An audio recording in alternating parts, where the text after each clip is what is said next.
Hello दोस्तों, welcome back to our channel. दोस्तों, इस वीडियो में हम लोग जानेंगे झारखंड पॉलिटेक्निक एंट्रेंस एग्जाम, जिसका एग्जाम कल यानी कि 7 अप्रैल दिन रविवार को होने वाला है। आप लोग को इस एग्जाम में क्या करना है, क्या लेकर जाना है, कौन सी गलतियां नहीं करनी है, किस प्रकार से एग्जाम देना होता है, सारा कुछ आपको बताएंगे। क्योंकि क्या होता है कि अगर आप अच्छे से तैयारी करते हैं, उसके बावजूद भी अगर आप ये चीज़ें नहीं जानते हैं, तो आपको ये एग्ज़ाम में गलतियाँ हो ही जाती हैं, जिसके कारण आपको आगे चल के दिक्कत होता है। आपको टोटल चीज़ बताएंगे, एग्ज़ाम सेंटर पर क्या क्या लेकर जाना है, एग्ज़ाम पैटर्न क्या रहता है, किस प्रकार से आप लोग को एग्ज़ाम देना होता है, समय की बचत कैसे करनी होती है, सारा कुछ आप लोग को बताएंगे। इस बार तो आप लोग की तैयारी अच्छे से नहीं हो पाई, लेकिन पिछले साल के जो भी प्रैक्टिस सेट कराए थे, जो भी प्लेलिस्ट पर मौजूद हैं, सारे क्वेश्चन को एक बार आप लोग एग्जाम से पहले देख लीजिएगा।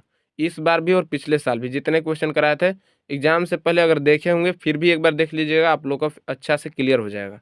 ठीक है, चलिए आज का प्रैक्टिस सेट शुरू करते हैं। पहला क्वेश्चन देखिए, जो कि आप लोग के एग्जाम में आता है, आसान क्वेश्चन है। ध्वनि स्तर को मापने के लिए उपयोग की जाने वाली इकाई कौन सी है? ध्वनि स्तर यानी कि साउंड को मेजर करने के लिए किस यूनिट का यूज किया जाता है? ऑप्शन दिया गया है जूल, पीपीएम, एचजेड या फिर डीबी। किस यूनिट का यूज किया जाता है ध्वनि स्तर यानी कि साउंड को मेजर करने के लिए? जूल क्या है देखिए, ये होता है कार्य या फिर ऊर्जा का एसआई यूनिट। कार्य का भी एसआई यूनिट जूल होता है, ऊर्जा का भी एसआई यूनिट जूल होता है। पीपीएम होता है पार्ट्स पर मिलियन। एजेड क्या होता है? हर्ट्ज, जो कि होती है फ्रीक्वेंसी यानी कि आवृत्ति की एसआई यूनिट। डीबी क्या है? डेसिबल, जो कि साउंड को मेजर करने की एक यूनिट है। डीबी यानी कि डेसिबल। राइट आंसर इसका क्या हो जाएगा? 4 ऑप्शन। आप लोग याद रखिएगा, इस प्रकार के आसान क्वेश्चन को भी आप लोग एग्जाम में गलत करके आते हैं, इसलिए ऑप्शन को आप लोग ध्यान से देखिएगा। जो भी क्वेश्चन आप लोग को बताते हैं उसको ध्यान से देखा कीजिए। अगला क्वेश्चन देखिए, क्वेश्चन नंबर सेकंड। प्रकाश वर्ष किसका मात्रक है? What is the light year unit of? दूरी, डिस्टेंस, समय, टाइम, आयु, एज। प्रकाश तीव्रता यानी कि लाइट इंटेंसिटी क्या होगा? प्रकाश वर्ष किस यूनिट को मापने के लिए यूज़ किया जाता है? प्रकाश वर्ष यानी कि लाइट ईयर, ये मापने के लिए यूज़ किया जाता है दूरी को, डिस्टेंस को। मात्रक इसका कौन सा है? First option. होता है ना कि हम लोग प्रकाश वर्ष जो मापते हैं, तो क्या ये दूरी के लिए मापते हैं, डिस्टेंस के लिए? राइट आंसर इसका फर्स्ट ऑप्शन हो जाएगा। अगला क्वेश्चन देखिए, क्वेश्चन नंबर थर्ड। सारे क्वेश्चन जल्दी जल्दी देखेंगे। Question number third. पानी के नीचे डूबी हुई वस्तुओं को पता लगाने के लिए किस उपकरण का उपयोग किया जाता है? What equipment is used to detect submerged object under water? Pulsar, radar, sonar या फिर कैसर? किस उपकरण का यूज़ किया जाता है, किस ऑब्जेक्ट का यूज़ किया जाता है पानी के नीचे डूबी हुई वस्तुओं को पता लगाने के लिए? यूज़ किया जाता है सोनार का। सोनार का यूज़ किया जाता है पानी के नीचे डूबी हुई किसी भी वस्तु को डिटेक्ट करने के लिए, उसका पता लगाने के लिए। राइट आंसर इसका हो जाएगा third option. Next question, question number 4। Next question जो कि आप लोग का एग्जाम में आता है, जब आप एक रबर बैंड को खींचते हैं, जब किसी भी रबर बैंड को खींचा जाता है, तो उसमें स्थानांतरित ऊर्जा, जो ऊर्जा होता है एनर्जी, वो किस फॉर्म में चेंज हो जाता है, किस फॉर्म में उसका ऊर्जा जो है संचित हो जाती है? When you draw a rubber band the transferred energy is rubber store as. स्थितिज ऊर्जा, पेशीय ऊर्जा, यांत्रिक ऊर्जा या फिर गतिज ऊर्जा? किस ऊर्जा में किस एनर्जी में चेंज हो जाती है? तो देखिए, जब आप एक रबर को खींचते हैं तो क्या होता है, वो अपने ही शेप में फिर से आ जाती है। कौन सी ऊर्जा हुई? ये हुई पोटेंशियल एनर्जी, स्थितिज ऊर्जा। राइट आंसर क्या हो जाएगा इसका? First option. चलिए क्वेश्चन नंबर 5 देखिए। निम्नलिखित में से किसे न तो उत्पन्न किया जा सकता है और न ही नष्ट किया जा सकता है? आसान क्वेश्चन है। क्या होगा? ऊर्जा, बल, संवेग या फिर शक्ति? क्या होता है जिसको न तो उत्पन्न किया जा सकता है? नाइदर बी प्रोड्यूस और नॉट डिस्ट्रॉय। वो कौन सी चीज़ है? वो है एनर्जी यानी कि ऊर्जा, जिससे न तो बनाया जा सकता है और न ही इसको नष्ट किया जा सकता है। राइट आंसर इसका होगा फर्स्ट ऑप्शन। क्वेश्चन नंबर 6 जो कि आप लोग का एग्जाम में कई बार आता है। सार्वत्रिक गुरुत्वाकर्षण नियतांक जी का मान कितना होता है? ग्रेविटी कांस्टेंट जी का मान कितना होता है? राइट आंसर क्या होगा इसका? देखिए 6.6734, सारा ऑप्शन में दिया गया है 6.6734। याद रखिएगा, इंटू 10⁻⁻11। फोर ऑप्शन देखिए, 6.6734 into 10⁻⁻11 newton metre square KG के पावर -2। राइट आंसर इसका हो जाएगा फोर ऑप्शन। याद रखिएगा, बहुत इंपॉर्टेंट क्वेश्चन है, ये आप लोग का एग्जाम में आता है। फोर ऑप्शन इसका राइट आंसर होगा। Question number 7। निम्न में से किस स्थान पर गुरुत्वीय त्वरण शून्य होता है? Which of the following places has zero gravitational acceleration. पृथ्वी के किस स्थान पर गुरुत्वीय त्वरण जीरो होता है, ये आपको बताना है। समुद्र सतह पर होता है, ध्रुव पर यानी कि पोल्स, भूमध्य रेखा इक्वेटर, या फिर पृथ्वी के केंद्र पर सेंटर ऑफ द अर्थ कहाँ पे होता है गुरुत्वीय त्वरण जीरो। ये होता है पृथ्वी के केंद्र पे यानी कि on the centre of the earth. Right answer इसका क्या होगा, 4 ऑप्शन याद रखिएगा। पृथ्वी के केंद्र पर जो गुरुत्वीय त्वरण का मान होता है ये जीरो होता है। राइट आंसर होगा 4 option. Next question, question number 8। चलिए बताइए कि जी का मान किसके साथ घटता है। The value of g decreases with, g यानी कि ग्रेविटेशनल, किसके साथ घटता है। द्रव्यमान, मास, आयाम, डायमेंशन, वजन, वेट, ऊंचाई, हाइट, किसके साथ घटता है। पता होगा क्या होता है, जैसे जैसे पृथ्वी के ऊपर जाते हैं यानी कि हाइट से ऊपर जाते हैं, समझ गए। ऊंचाई से ऊपर जाने पर क्या होता है, ग्रेविटेशनल जो जी का मान है ये घटते जाता है। राइट आंसर इसका हो जाएगा 4 option. Next question, question number 9।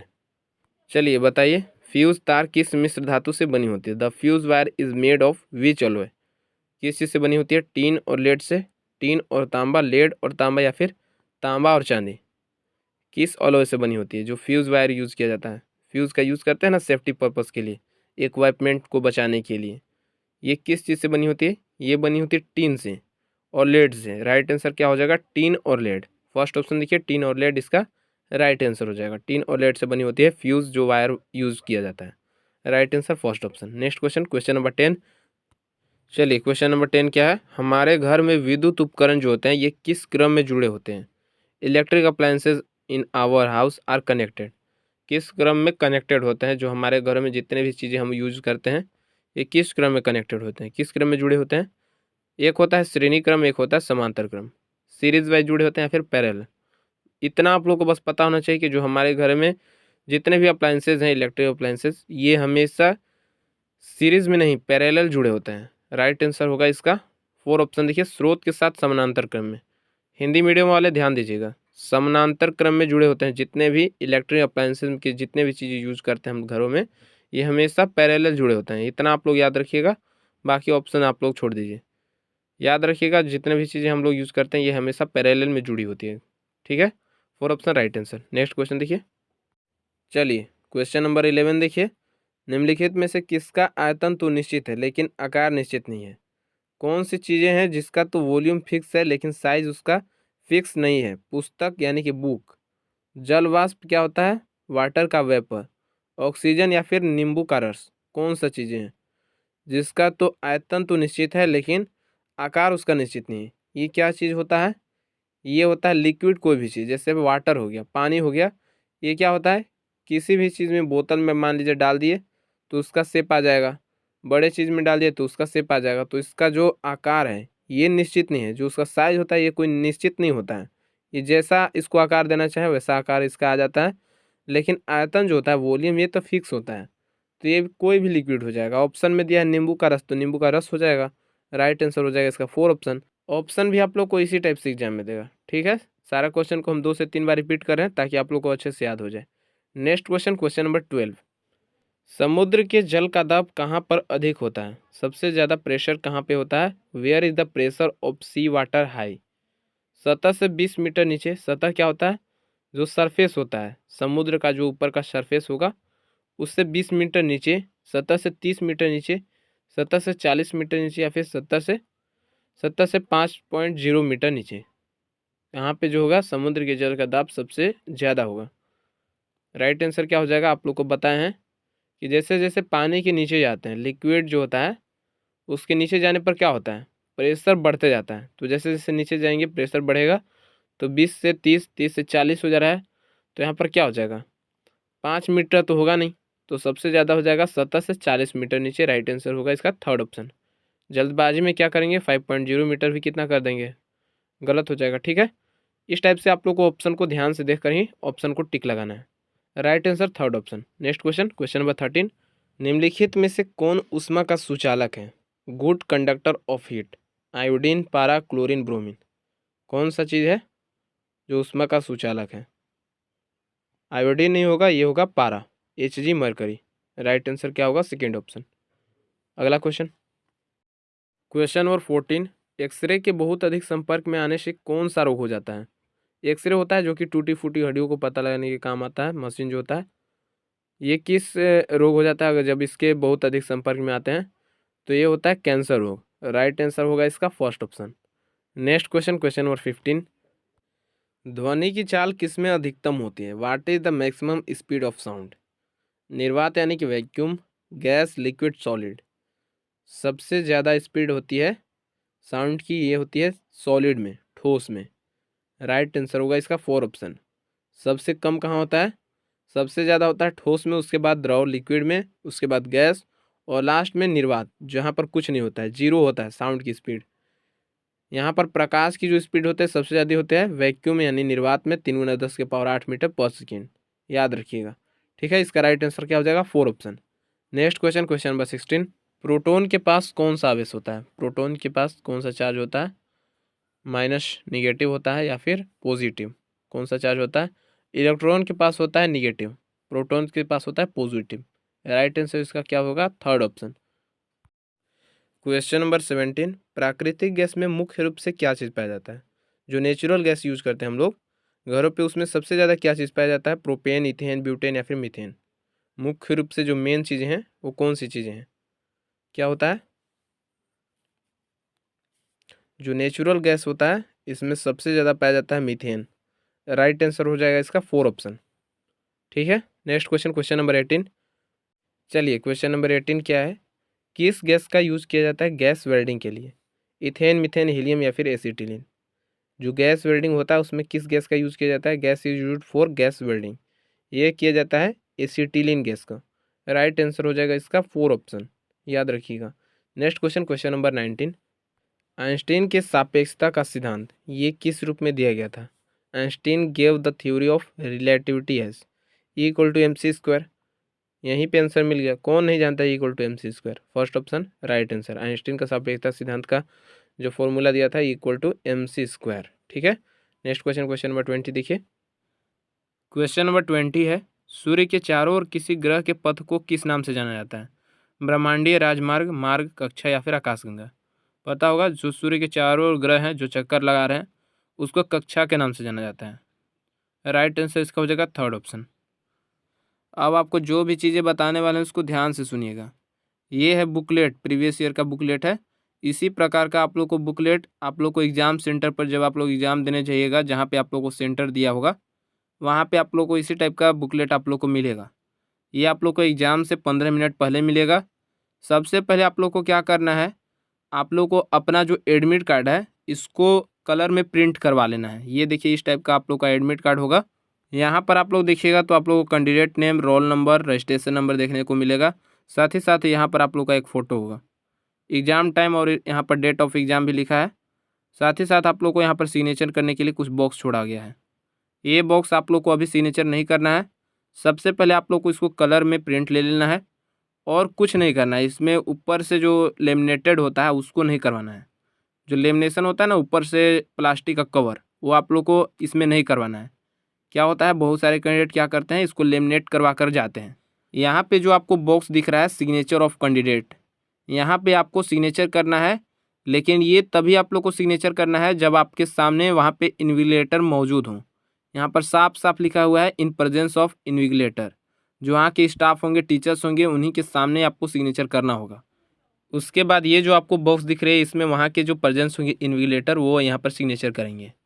उसके बाद यहाँ पर देखिए ये जो आप लोग को बॉक्स दिख रहा है, यहाँ पर आप लोग हो सकता है थंब इम्प्रेशन लगाया जाए, तो ये भी आप लोग को छोड़ देना है। इस एडमिट कार्ड में आपको साफ साफ लिखा गया है कि इसको लेमिनेटेड नहीं करवाना है। और अगर आप लेमिनेटेड करवा भी लेते हैं तो आप लोग को वहाँ पर इसके ऊपर का जो लेमिनेटेड होगा उसको हटाया जाएगा। उसके बाद यहाँ पर आप लोग को सिग्नेचर करवाया जाएगा।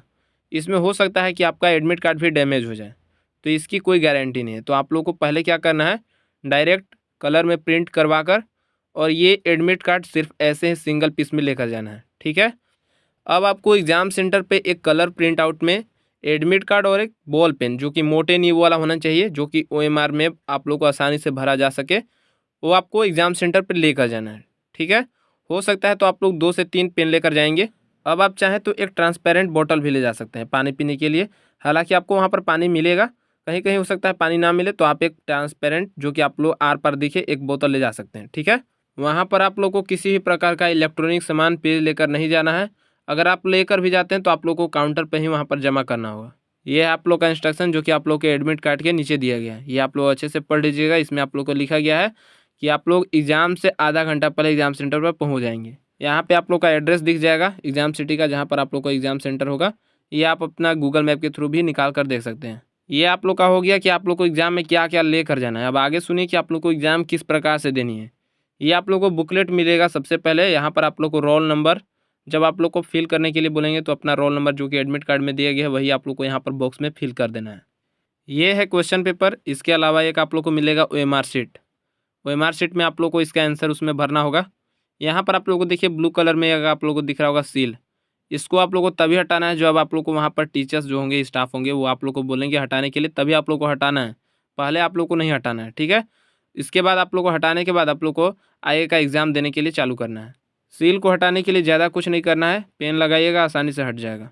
उसके बाद आप लोग को यहाँ पर 3 सब्जेक्ट के क्वेश्चन देखने को मिलेंगे, फिजिक्स, केमिस्ट्री, मैथ। सबसे पहले हो सकता है आपको मैथ के ही क्वेश्चन मिले। सबसे पहले आप लोग को मैथ का ही दिया रहता है। तो आप लोग को सबसे पहले क्या करना है, फिजिक्स और केमिस्ट्री की जो आपको आसानी लगे उसको सबसे पहले आप लोग को सोल्व करना है। ज़्यादा आसान क्वेश्चन है फिजिक्स के, तो फिजिक्स को पहले आप लोग को अटैम्प्ट करना है। ये नहीं कि पहले मैथ में लग गए, मैथ में ही पूरा जितना आप लोग का टाइम दिया गया आधा टाइम उसी में खपत कर दिए। ये आप लोग को नहीं करना है। टाइम को आप लोग को सेव करके रखना है, टाइम बचा के रखना है। एक क्वेश्चन पर आप लोग को 1 ही मिनट मिलेगा। 150 क्वेश्चन पर आप लोग को 150 मिनट का टाइम मिलेगा। तो ये आप लोग को ध्यान दीजिएगा। और एक चीज़ आप लोग को हर बार बताएं कि आप लोग को गलत क्वेश्चन का चुनाव नहीं करना है। अगर आप लोग को जानते होंगे, अगर जिसका आंसर आप लोग को फिक्स पता होगा उसी का आंसर देना है, वरना आप लोग को इसमें निगेटिव मार्किंग है 0.25 का। अगर आप लोग गलत करते हैं तो उस पर आप लोग को एक्स्ट्रा 0.25 निगेटिव मार्किंग काटा जाएगा। तो आप लोग को पहले बताएं, जो आप लोग को नहीं आ रहा है उसको ऐसे ही छोड़ देंगे, अटैम्प्ट ही नहीं करेंगे। समझ गए? ये आप लोग गलती मत कीजिएगा। बार बार आप लोग को बता रहे हैं, अगर आप लोग को जो क्वेश्चन का आंसर नहीं मालूम है उसको वैसे ही छोड़ देना है, उसको आप लोग को अटेंड नहीं करना है, ठीक है। बाकी आप लोग जितना क्वेश्चन आप लोग को आता है उसको सारा क्वेश्चन को आप लोग देखिएगा। जितना हो सके कम टाइम में आप लोग को जल्दी जल्दी क्वेश्चन को सोल्व करना है। मैथ, फिजिक्स और केमिस्ट्री, ये 3 सब्जेक्ट का क्वेश्चन आप लोग का आएगा। जो आप लोग को आ रहा है उसको सबसे पहले आप लोग सोल्व करना है। हमारे अनुसार आप सबसे पहले फिजिक्स के क्वेश्चन देखेंगे। फिजिक्स के क्वेश्चन बहुत आसान होते हैं, तो सबसे पहले आप फिजिक्स के क्वेश्चन को अटैम्प्ट करेंगे, उसके बाद केमिस्ट्री के, और लास्ट में आप मैथ के जो टाइम मिले उसमें आप लोग को मैथ का क्वेश्चन देखना है, ठीक है। ध्यान दीजिएगा, जो कि OMR शीट में गोला दिया रहेगा उसमें आप लोग को अच्छे से फिल करेंगे, इधर उधर नहीं करना है। एक क्वेश्चन का 2 ऑप्शन नहीं देना है, एक ही ऑप्शन देना है, और वो भी अच्छे से देना है। ये आप लोग ध्यान दीजिएगा। मोटे नींब वाला पेन लेकर जाइएगा। आगे की और भी बातें हैं जो कि आप लोग को बतानी है। उससे पहले चलिए हम लोग आगे का क्वेश्चन देखते हैं। क्वेश्चन नंबर 21, आँख का पारदर्शी अग्रभाग क्या होता है? The transparent front part of eye is दृष्टिपटल, लेंस, श्वेत पटल या फिर आँख की पुतली। क्या चीज़ होता है? कौन सा होता है आँख का पारदर्शी अग्रभाग, आगे का भाग? ये होता है श्वेत पटल। रेटिना फर्स्ट ऑप्शन नहीं होगा, ये होता है श्वेत पटल, थर्ड ऑप्शन इसका राइट आंसर, ठीक है। नेक्स्ट क्वेश्चन, क्वेश्चन नंबर 22 देखिए। क्वेश्चन नंबर 22, प्रोटॉन और न्यूट्रॉन के योग को क्या कहते हैं? What is the sum of protons and neutrons called? P plus N equal to क्या होता है? पहले ये बताएं। P plus N equal to होता है ए होता है द्रव्यमान संख्या यानी कि मास नंबर, जो होता है A equal to P plus N, proton plus neutron equal to द्रव्यमान संख्या। याद रखिएगा, थर्ड ऑप्शन इसका राइट आंसर हो जाएगा। आप लोग को न्यूमेरिकल भी पहले बताएं सोल्व करके कैसे होता है। A equal to P plus N कैसे निकालते हैं? P plus N equal to होता है द्रव्यमान संख्या, ठीक है, याद रखिएगा। नेक्स्ट क्वेश्चन, क्वेश्चन नंबर 23 क्या है? विद्युत घंटियों में किस प्रकार के चुंबक का प्रयोग किया जाता है? What type of magnet is used in electric bells? पहले ऑप्शन दिया है इनमें से कोई नहीं, नॉन ऑफ दिस। उसके बाद ये स्थायी चुंबक, विद्युत चुंबक, दंड चुंबक। कौन से चुंबक का यूज किया जाता है? तो ये किया जाता है विद्युत चुंबक यानी कि इलेक्ट्रोमैग्नेट का। राइट आंसर हो जाएगा इसका third option. Next question, question number 24, electron की पहचान सबसे पहले किसके द्वारा की गई थी? Electron was first identified by, सबसे पहले कौन डिस्कवर किए थे इलेक्ट्रॉन के? जेम्स चैडविक, ई रदरफोर्ड, जे थॉमसन या फिर जे केपलर। कई बार बताएं, इलेक्ट्रॉन की खोज किए थे जे थॉमसन, प्रोटॉन की गोल्डस्टीन और न्यूट्रॉन के जेम्स चैडविक। इसका राइट आंसर होगा third option. Next question, question number 25, soda अम्ल अग्निशामक यंत्र में निम्नलिखित में से किसका उपयोग किया जाता है? Which of the following is used in soda acid fire extinguisher? Sodium chloride, sodium hydrogen carbonate, calcium hydroxide या फिर एसेटिक अम्ल, एसिटिक एसिड। किसका यूज़ किया जाता है, बताइए।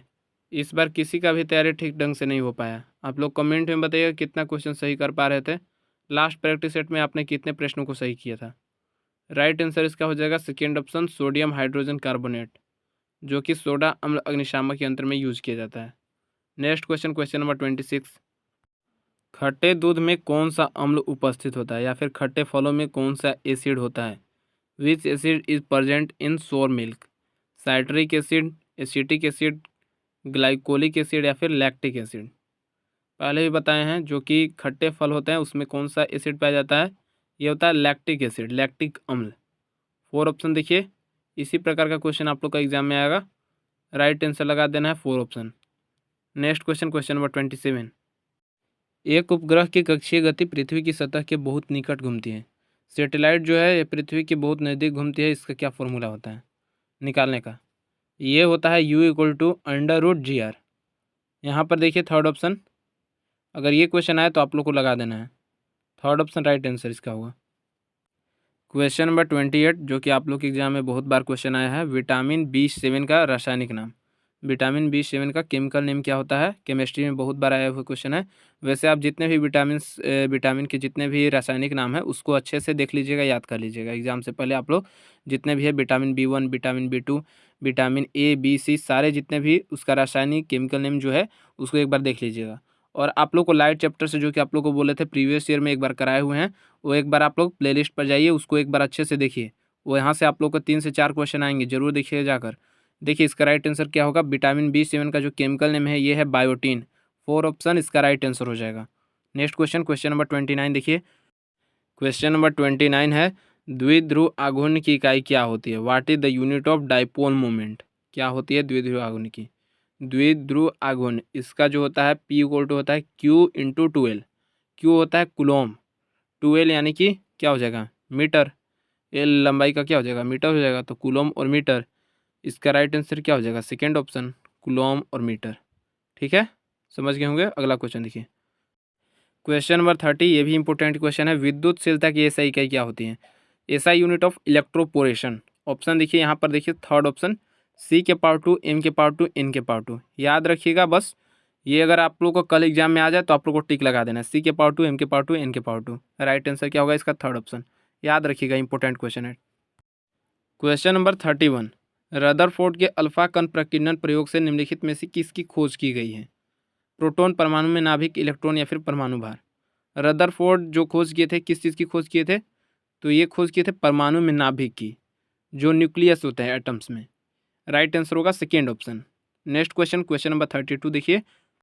क्वेश्चन नंबर 32, जब आवेशों के परिमाण को बदले बिना दो आवेशों के बीच दूरी आधी हो जाती है तो दो आवेशों के बीच बल क्या होगा, फोर्स जो होगा। देखिए जो मैग्नीट्यूड होता है ना, अगर इसको बदले बिना दो आवेशों के बीच की दूरी आधी हो जाती है, जो चार्ज है उसके बीच की दूरी आधी हो जाती है, तो आवेशों के बीच जो फोर्स होगा ये क्या होगा। पहले भी ऐसा क्वेश्चन आप लोगों को करा है, ये हो जाएगा 4 गुना। राइट आंसर क्या हो जाएगा इसका, सेकेंड ऑप्शन। क्वेश्चन नंबर 33, यदि किसी निकाय का द्रव्यमान 2 गुना कर दिया जाता है, जो मास है उसको 2 गुना कर दिया जाता है, तो उसी बल को लगाने पर उसके त्वरण जो एक्सीलरेशन है उस पर क्या प्रभाव पड़ेगा। या आधा हो जाएगा, 2 गुना हो जाएगा, समान रहेगा, फिर घटकर 1/4 1/4 हो जाएगा। क्या होगा, पहले भी कराए हैं, अगर किसी भी द्रव्यमान को 2 गुना कर दिया जाता है तो उसको बल लगाने पर जो उसका एक्सीलरेशन होगा, त्वरण, ये आधा हो जाता है, 1/2 हो जाता है। राइट आंसर देखिए, राइट आंसर इसका हो जाएगा फर्स्ट ऑप्शन, यह आधा हो जाता है। चलिए क्वेश्चन नंबर 34 देखिए। जब एक सोलेनोइड की प्रति इकाई लंबाई में मुड़ने की संख्या 2 गुनी हो जाती है तो इसका स्वप्रेरण बन जाता है। जो सोलेनोइड होता है इसमें इसकी लंबाई जो है ये 2 गुनी हो जाती है, तो इसका सेल्फ इंडक्शन बताना है कि कितना होगा, 4 गुना, 8 गुना, समान या फिर 2 गुना। बस रात भर के लिए याद रखिए कि जब सोलेनोइड की लंबाई है ये 2 गुनी हो जाती है तो इसका सेल्फ इंडक्शन यानी कि स्वप्रेरण ये 8 गुना हो जाता है। राइट आंसर इसका होगा सेकेंड ऑप्शन, याद रखिएगा। Next question, question number 35।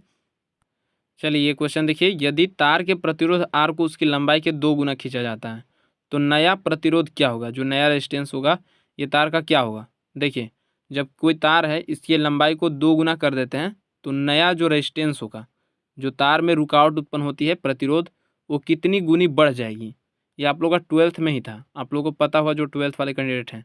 तो ये क्या हो जाता है, ये 4 गुना बढ़ जाता है। आप इसे कैलकुलेशन के थ्रू निकाल सकते हैं, लेकिन अभी के लिए बस इतना ही याद रखिए कि जब किसी तार की लंबाई को 2 गुना कर दिया जाता है तो उसमें जो रुकावट भी उत्पन्न होगी, यानी कि जो प्रतिरोध रेजिस्टेंस जो होगा, ये 4 गुना बढ़ जाती है। तो राइट आंसर इसका हो जाएगा third option. Question number 36, solar cell panel बनाने में मुख्यतः कौन सी धातु का उपयोग करते हैं? Which metal is mainly used in making solar cell panels?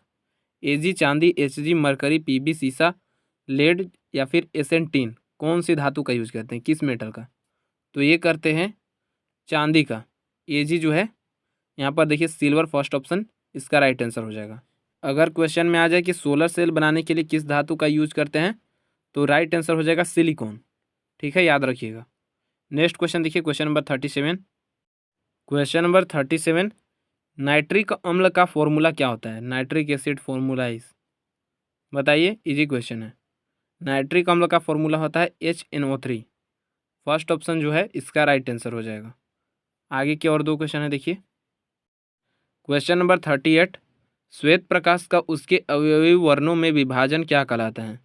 जो वाइट लाइट होता है ये 7 अलग अलग कलर में विभाजित हो जाता है। तो इसको, इस विभाजित होने की प्रक्रिया को, इस परिघटना को क्या कहते हैं? विवर्तन कहते हैं, अपवर्तन, विक्षेपण या फिर प्रकीर्णन। इसको कहते हैं, इस प्रक्रिया को, विक्षेपण।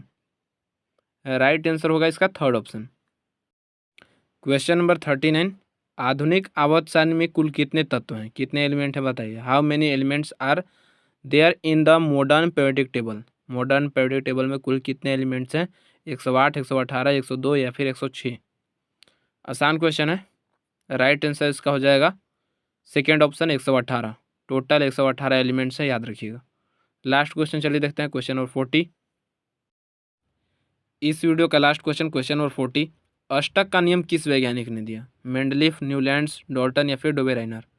पहले ही बताया है, न्यूलैंड्स का अष्टक नियम। राइट आंसर क्या हो जाएगा? Second option. अब आपको आज क्या करना है, सबसे पहले आप लोग को प्रकाश चैप्टर, जो लाइट चैप्टर कराया है प्रीवियस ईयर में, उसको एक बार फिर से देखना है। जो कि आप लोग को पिछले 2023 में कराए थे उसको एक बार फिर से देखिए। ये नहीं कि 2023 में कराए थे तो 2024 में नहीं आएगा, प्रीवियस ईयर का क्वेश्चन ही आप लोग का एग्जाम में आता है। तो आप लोग का क्वेश्चन का पैटर्न चेंज नहीं हो जाएगा, क्वेश्चन वही आता है, वही रहता है और हमेशा वही रहेगा। तो आप लोग एक बार जाइए, लाइट चैप्टर को अच्छे से देखिए। उसके बाद जितने प्रैक्टिस सेट हो सकेंगे आपसे उतने आज आप लोग देख लीजिएगा। एक क्वेश्चन जो कि आप लोग के एग्जाम में आता है, चार्ल्स का नियम और बॉयल का नियम, ये भी आप एक बार देख लीजिएगा। बाकी इसी प्रकार के आप लोग के फिजिक्स और केमिस्ट्री के क्वेश्चन आएंगे, तो कोई टेंशन लेने वाली बात नहीं है। इसी प्रकार का क्वेश्चन आएगा। मैथ की तैयारी बस आप लोग सोचिएगा किस टाइप से किए हैं, लेकिन फिजिक्स केमिस्ट्री के क्वेश्चन आप लोग के इसी प्रकार के एग्जाम में आएंगे। बाकी रिलैक्स रहिए, प्रैक्टिस सेट लगाते रहिए, सभी का तैयारी सेम ही है, कोई दिक्कत होने वाला नहीं है। और कोई मन में सवाल हो तो आप लोग कमेंट के जरिए पूछ सकते हैं। बाकी कल के एग्जाम्स के लिए बेस्ट ऑफ लक, मिलते हैं नेक्स्ट वीडियो में, धन्यवाद।